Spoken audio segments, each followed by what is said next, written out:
Auzubillahiminasyaitonirrajim. Bismillahirrahmanirrahim. Assalamualaikum warahmatullahi wabarakatuh. Waalaikumsalam warahmatullahi wabarakatuh. Jamaah, oh jamaah, alhamdulillah. Alhamdulillahirabbil alamin. Allahumma sholli ala sayidina Muhammad wa ala ali sayidina Muhammad. Rabbi shrah li sadri wa yassir li amri wahlul 'uqdatam min lisani yafqahu qawli. Masyaallah, alhamdulillah hari ini kita ketemu lagi di Islam Itu Indah, jamaah Islam Itu Indah yang dirahmati Allah. Senang banget kita hari ini sama-sama belajar nih. Mungkin buat jamaah yang ada di rumah nih sering bermimpi, pasti dong. Yang namanya manusia itu pasti pernah bermimpi. Ada sebagian orang bilang kalau mimpi itu adalah bunga tidur. Ya untung bunga tidur bukan bunga pasir ya. Kalau bunga pasir nggak enak bau soalnya. Gitu ya. Iya.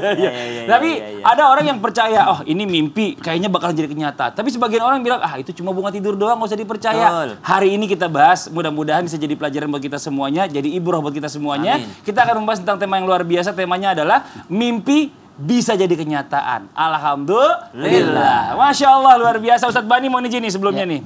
Apakah benar nih hanya para nabi-nabi terdahulu aja yang bisa mengartikan mimpi? Seperti kita dengar kisah di Al-Quran itu ada kisahnya Nabi Yusuf yang tampan seperti Nabi Yusuf.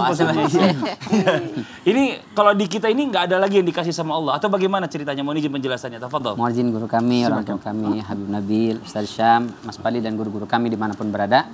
Bismillahirrahmanirrahim. Assalamualaikum warahmatullahi wabarakatuh. Waalaikumsalam warahmatullahi wabarakatuh. Alhamdulillah wassalatu wassalamu ala Rasulillah wa ala alihi wa ashabihi wa mawalah. La haula wa la quwata illa billah. Para pemirsa Islam Itu Indah dimanapun berada, di antara ciri dan tanda kenabian itu adalah ar-ru'ya as-sadiqah, mimpi yang benar. Maka di antara para nabi mereka mengalami mimpi, mendapatkan wahyu dari Allah Subhanahu wa taala melalui mimpinya itu. Maka di antaranya adalah Nabiullah Ibrahim alaihissalam. Kita tahu bagaimana beliau menerima wahyu, perintah dari Allah Subhanahu wa taala untuk menyembelih putra tercinta melalui mimpi. Dan di antaranya juga adalah manusia paling tampan tadi Mas Fadli ya. Iya, Masya Allah. Kata Rasulullah, utiya nisfal jamal, diberikan separuh keindahan untuk Nabi Yusuf alaihissalam. Beliau bercerita kepada ayahanda tercinta, wa idz qala Yusufu li abihi ya abati inni ra'aitu ahada asyara kawkaba wasyamsa wal qamara ra'aituhum li sajidin. Wahai ayahku, aku melihat ada 11 planet atau 11 bulan. Lalu ada matahari dan juga bulan itu sujud kepadaku wahai ayahanda. Ini mimpi apa nih maknanya? Lalu kata Nabi Ya'qub alaihissalam, itu artinya kau akan dimuliakan oleh Allah. Lalu saudaramu yang 11 itu akan sujud ta'zim, memberikan penghormatan kepadamu. Bahkan aku dan ibumu juga. Masya Allah. Ketika masih anak-anak. Lalu Allah wujudkan mimpi ini beberapa puluh tahun yang akan datang. Mungkin 30 tahun atau 40 tahun yang akan datang. Lalu Allah Subhanahu wa ta'ala menjadikan betul Nabi Yusuf alaihissalam menjadi orang yang mulia, aziz, yang mulia di Mesir itu. Lalu setelah itu di ayat 100 dalam surat Yusuf, Allah menceritakan ketika itu wa rafa'a abawaihi 'alal arsy. Bapa dan ibundanya diletakkan di singgasana, tempat yang tinggi. Wa kharru lahu sujada. Kedua orang tuanya termasuk saudara-saudaranya yang 11 orang itu memberikan hormat dan takzim kepada Nabi Yusuf alaihissalam. Masya Allah. Lalu beliau mengatakan, ya abati hadza ta'wilu ru'yaya min qabl. Wahai ayahku, berarti inilah takwil dari mimpiku yang dulu itu. Qad ja'alaha rabbi haqqa. Allah telah menjadikannya sebagai sesuatu yang real, yang benar-benar terjadi. Apakah hanya para nabi dan rasul, lalu orang biasa bagaimana? Orang biasa pun ada yang mimpinya itu adalah tabsyir, berita yang Allah Subhanahu wa taala sampaikan. Bahkan di zaman Rasul sallallahu alaihi wasallam, ketika itu awal-awal Islam orang nggak tahu gimana cara memanggil umat Islam untuk melakukan sholat. Maka Rasul mengajak para sahabat untuk urun rembuk. Ini gimana cara kita memanggil supaya orang bisa datang mengetahui awal waktu sholat. Sebagian mengusulkan bagaimana dengan bunyi lonceng, meniup trompet, atau yang lainnya menyalakan api misalnya. Lalu kata Rasulullah, yaudah kita bunyikan lonceng saja. Lalu setelah itu malam hari ada dua sahabat yang bermimpi, yaitu Umar bin Al-Khattab dan juga Abdullah bin Zaid. Yang menceritakan kepada Rasulullah, Abdullah bin Zaid, kata beliau, saya mimpi melihat seorang laki-laki nenteng-nenteng lonceng. Lalu saya tanya, boleh nggak itu lonceng saya beli? Untuk apa? Untuk memanggil orang untuk melaksanakan sholat. Lalu kata orang itu, bolehkah aku ajarkan kepadamu yang lebih baik daripada lonceng itu untuk memanggil orang sholat, maka itulah yang sekarang kita kenal dengan lafaz azan. Berarti Mas Fadli bukan hanya Nabi dan Rasul, termasuk kita pun bisa insya Allah. Masya Allah. Wallahu a'lam bishawab. Mudah-mudahan nanti kita juga termasuk orang yang bisa mengartikan mimpi juga ya, karena itu satu gift dari Allah yang luar biasa, Masya Allah. Nah sekarang kita lanjutkan lagi buat jamaah Islam itu dan dirahmati Allah nih, luar biasa nih Bib, mau nih Bib nih. Banyak orang tua suka nanya nih anak lakinya gitu ya kan, Dek, kamu udah mimpi basah belum katanya gitu ya kan. Nah saya sampai sekarang nggak pernah mimpi basah, katanya mimpi basah itu patokan seseorang itu balik atau enggak. Masa saya sampai sekarang belum balik, kan nggak mungkin. Nah pertanyaannya nih Bib, mimpi basah itu datangnya dari setan atau bagaimana Bib? Apa memang itu harus ditandakan dengan itu untuk balik? Mohon izin penjelasannya, tafadhol Bib. Izin Ustaz Bani, Ustaz Syam. Bismillahirrahmanirrahim. Assalamualaikum warahmatullahi wabarakatuh. Waalaikumsalam warahmatullahi wabarakatuh. Alhamdulillah wassalatu wassalam ala sayyidina Rasulillah wa ala alihi wa sahbihi wa mawalah amma ba'd. Para pemirsa, Islam itu indah dimanapun berada. Ya tadi Ustadz Bani sudah menjelaskan tentang bagaimana para nabi itu menerima wahyu melalui mimpi. Itu yang paling banyak. Nah kemudian tadi ditanyakan oleh Ustadz Fadli, ya bagaimana kalau misalnya orang mimpi ihtilam. Ya ihtilam itu adalah mimpi bersetubuh lalu kemudian sampai kemudian keluar air mani. Apakah itu dari setan? Ya. Jadi begini, ada beberapa ulama atau sebagian ulama yang menyatakan itu dari setan. Ya. Jadi dasarnya adalah hadis Rasul Shallallahu Alaihi Wasallam yang diriwayatkan oleh Imam Bukhari wa Muslim dalam sahih keduanya, dikatakan ar-ru'ya minallah, ya, wal hulmu minasyaitan. Hadisnya sahih, ya, Bukhari wa Muslim. Jadi ar-ru'ya, mimpi yang baik itu adalah dari Allah Subhanahu Wa Taala. Wal hulmu, mimpi yang buruk adalah dari syaitan. Nah, karena dikatakan al-hulmu minasyaitan, maka sebagian menyatakan ya bahwa yang namanya ihtilam itu adalah dari syaitan. Nah, apakah itu benar seperti itu? Ternyata tidak seperti itu. Pendapat yang kuat, misalnya Al-Imam An-Nawawi di dalam kitabnya Syarah Sahih Muslim, beliau ketika menafsirkan hadis tadi, kata beliau, farru'ya yadullu, ya, atau ismun lil mahbub, ya. Wa al-hulmu ismun lil marhub atau lil makruh. Jadi sebenarnya makna daripada mimpi yang baik itu adalah menunjukkan lil mahbub, sesuatu yang dicintai, ya. Sementara al-hulmu, sesuatu yang mimpi yang buruk itu dikatakan adalah sesuatu yang tidak disukai oleh orang. Jadi bukan mimpi hubungan seks, gitu ya. Jadi mimpi yang buruk itu dari setan. Yang kedua, bahwa tidak benar mimpi basah itu adalah salah adalah kalau misalnya kita melihat Rasul SAW mensunnahkan kita. Kalau kita mimpi buruk, apa yang sunnahnya? Disunnahkan kita untuk menoleh ke sebelah kiri kita, ta'awuz kepada Allah, dan yanfukh. Yanfukh itu meniup dengan berair 3 kali. Jadi bukan meludah, bukan meniup, tapi yanfukh 3 kali. Itu menyakiti setan yang membuat kita mimpi buruk. Itu dalam hadis sahih. Tapi mimpi basah tidak disuruh kita untuk yanfukh. Ya, jadi berarti berbeda. Kemudian hadis yang terakhir adalah dikatakan kana sallallahu alaihi wasallam yusbihu junuban, ya, min ghairi ihtilamin wa huwa thumma yasum. Dalam hadis Bukhari dikatakan bahwa kana sallallahu alaihi wasallam, Nabi Muhammad sallallahu alaihi wasallam pernah waktu subuh beliau dalam keadaan junub, bukan karena ihtilam.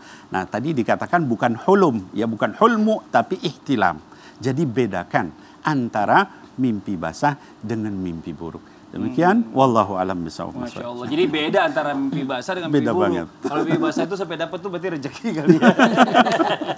Karena nggak semua orang juga mau maksain mimpi itu kan nggak bisa diatur, benar nggak Ustadz ya? Betul Ini Masya Allah sekali. luar biasa. Terima kasih Sekali. banyak atas penjelasannya. Sami-sami. Jazakallah khairan katsiran. Nah Wa sekarang iyyakum. kita lanjut lagi buat jamaah Islam itu yang ada di rumah yang dirahmati Allah.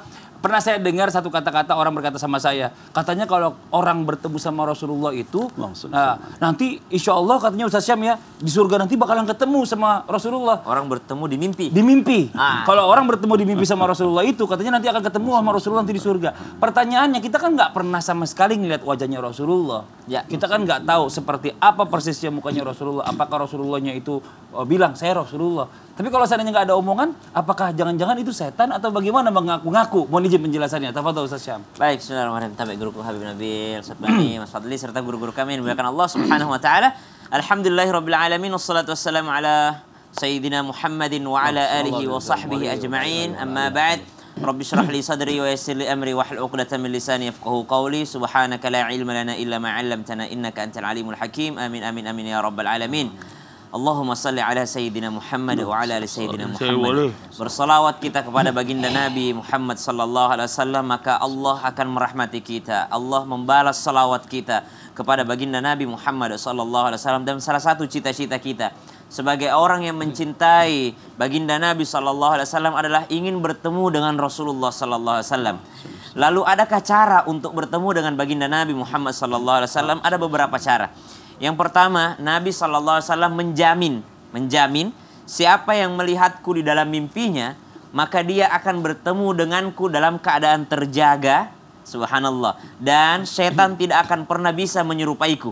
Jadi Nabi SAW memberikan jaminan, siapa yang melihatku di dalam mimpinya, maka dia akan melihatku dalam keadaan terjaga. Berarti dia sedang melihatku dalam keadaan terjaga. Maka dalam hadis ini para ulama memberikan pendapat bahwasanya, oh, apakah orang yang melihat Nabi SAW di mimpinya sudah berarti masuk surga? Akan bertemu dengan Nabi SAW di surga? Maka penjelasan pertama, semua manusia akan melihat baginda Nabi Muhammad SAW di akhirat. Bukan di surga, di akhirat. Jadi orang kafir pun akan melihat keagungan baginda Nabi Muhammad SAW di akhirat nanti. Maka mereka akan melihat, inilah orang yang aku ingkari. Inilah orang yang aku dahulu tidak mau percaya dengannya. Padahal ternyata dialah benar-benar pemberi petunjuk. Subhanallah. Jadi bukan hanya orang beriman yang akan dipertemukan dengan Rasulullah nanti di akhirat. Orang tidak beriman pun akan melihat Rasulullah SAW. Bahkan dalam Al-Quran disebutkan, mereka akan berkata, ba'dana qul a'udzubillahi minasyaitonirrajim, ya wailata laitani lam attakhidh fulanan khalila. Ya laitani ittakhadtu ma'ar rasuli sabila. Mereka akan melihat Rasulullah berjalan dan mereka akan mengatakan, ya laitani ittakhadtu ma'ar rasuli sabila. Kenapa aku, celakalah aku tidak bersama dengannya berjalan ke sana. Karena Rasul pasti akan berjalan menuju surganya Allah Subhanahu wa taala. Berarti yang pertama, orang kafir pun bisa bertemu dengan Nabi SAW nanti di akhirat akan melihatnya, orang tidak beriman pun akan melihatnya. Yang kedua, berarti jaminan Rasul itu di mana? Maka ulama berpendapat, orang yang bermimpi dengan Rasulullah SAW, melihat Rasulullah dalam mimpinya, maka dia akan bertemu Rasulullah sebelum meninggal dunia. Bertemu secara wujudnya Rasulullah sebelum meninggal dunia. Bagi orang awam, kata ulama, bagi orang awam minimal dia akan melihat Rasulullah ketika ia sakaratul maut. Bagi orang awam. Tapi bagi orang yang diberikan kelebihan oleh Allah Subhanahu wa taala karena keimanannya, bahkan sebelum sakaratul maut pun bisa bertemu dengan baginda Nabi Muhammad sallallahu alaihi wasallam dalam keadaan terjaga. Yang ketiga, dipertanyakan tadi, bagaimana kita mengidentifikasi bahwa betul ini adalah baginda Nabi Muhammad SAW? Rasul menjamin setan tidak akan bisa menyerupaiku atau bahkan mengaku-ngaku bahwa itu adalah aku. Cuman yang kita lihat di mimpi nanti akan berbeda-beda sesuai dengan tingkat keimanan seseorang. Semakin ia beriman akan baginda Nabi SAW, akan semakin sempurna bentuk Rasulullah dalam mimpinya. Tapi kalau kurang-kurang imannya mungkin cuma ngelihat Rasul menghadap belakang atau mungkin dari jauh gitu ya. Tapi kalau semakin tinggi keimanan dan semakin tinggi tingkat ia mengikuti sunnah Nabi, maka semakin dekat dan semakin nyata mimpi ia bertemu dengan baginda Nabi sallallahu alaihi wasallam. Semoga kita diberikan rezeki untuk bisa bertemu dengan Rasulullah. Amin, masya Allah. Kalau gitu langsung aja saya set aja dari sekarang dah. Set apa tuh? Ini suaranya. Ah, nih. Saya mau pasang alarm. Wih, yang ini aja kali ya, biar bisa bangun. jam berapa? Hah? Mau dipasang jam berapa ini? Ini waktu sahur, waktu sahur. Oh, puasa nih. Emang ada apa untuk waktu sahur nih? Bukan Ustadz Syam, saya tuh pernah dengar katanya mimpi yang bisa terkabul itu katanya di waktu sahur. Emang begitu ya? Ah, jam berapanya?